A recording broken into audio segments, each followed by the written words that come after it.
श्री स्वामी समर्थ। आज मी तुम्हाला कमला एकादशीला कोणती सेवा करायची त्याविषयी सांगणार आहे। 11 जून ते 15 जूनपर्यंत कोणत्या सेवा करायच्या त्याविषयी माहिती देणार आहे। अगदी काही दिवसातच अधिक महिना हा संपणार आहे। अधिक मासातील शेवटच्या 5 दिवसात करा ही सेवा, त्याच्यामुळे तुमच्या सगळ्या गोष्टी ह्या अशक्य गोष्टी शक्य होतील। अधिक महिना भगवान विष्णूंना समर्पित आहे, तुम्हाला सगळ्यांना तर माहितीच असेल। अधिक महिन्यातील ही दुसरी एकादशी, हिला खूप खूप महत्त्व आहे। 11 तारखेला ही एकादशी आहे आणि 12 तारखेला प्रदोष आहे, 13 तारखेला शिवरात्री आहे आणि 14 आणि 15 तारखेला अमावस्या आहे।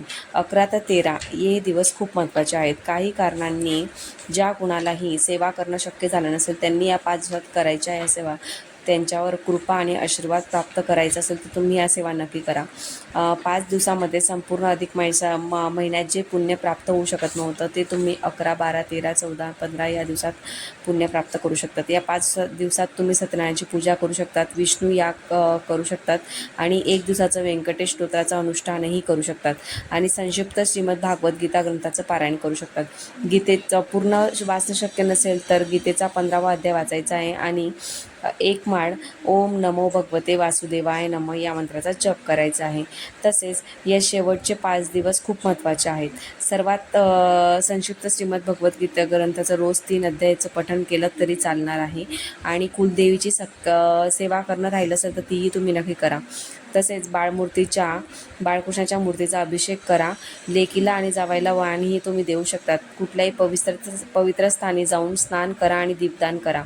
तसेच गौदान किंवा तांबूलदान हे तुम्ही करू शकतात। यथाशक्तीप्रमाणे पितळाची मूर्ती ही असावी गाय वासरूची, ती तुम्ही दान करायची आहे आणि हा योग तुम्हाला 33 महिन्यानंतर येणार आहे, म्हणून तुम्ही ही सेवा नक्की करा। तसेच 11 मेला कमला एकादशी, या दिवशी पूर्ण अधिक महिन्याचं फळ या दिवशी तुम्ही केलेल्या सेवेने तुम्हाला मिळणार आहे।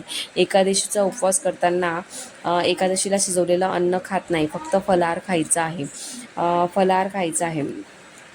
तर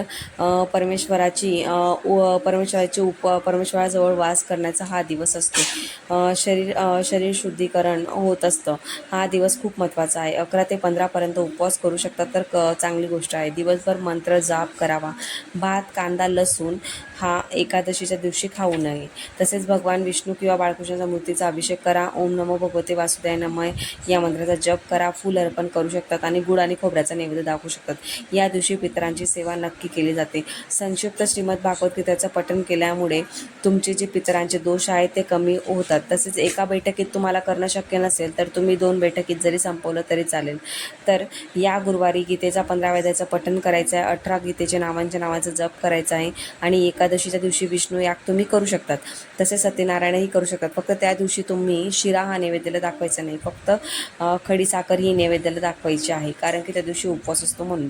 तसेच पितृस्तुती स्तोत्रम हेचं सुद्धा पठण करायचं आहे आणि जमलं तर या एकादशीला तुम्ही पंचमहायज्ञाचं पठण करायचं आहे। त्यामुळे तुमच्या पितरांचा दोष जो आहे तो खूपच पद्धतीने कमी होऊन जाईल। आणि तसेच व्यंकटेश स्तोत्राचं पठण करणं जमलं नसेल तर तुम्ही एकादशीच्या 11 तारखेला म्हणजे रात्री 12 वाजेला तुम्ही गुरुवारी 21 वेळा व्यंकटेश स्तोत्राचं पठण करायचं आहे। अशा पद्धतीने तुम्ही या सेवा करू शकतात। अजून अशा माहितीसाठी व्हिडिओला लाईक करा, शेअर करा, चॅनलला नवीन असाल तर सबस्क्राईब न विसरता करा। धन्यवाद।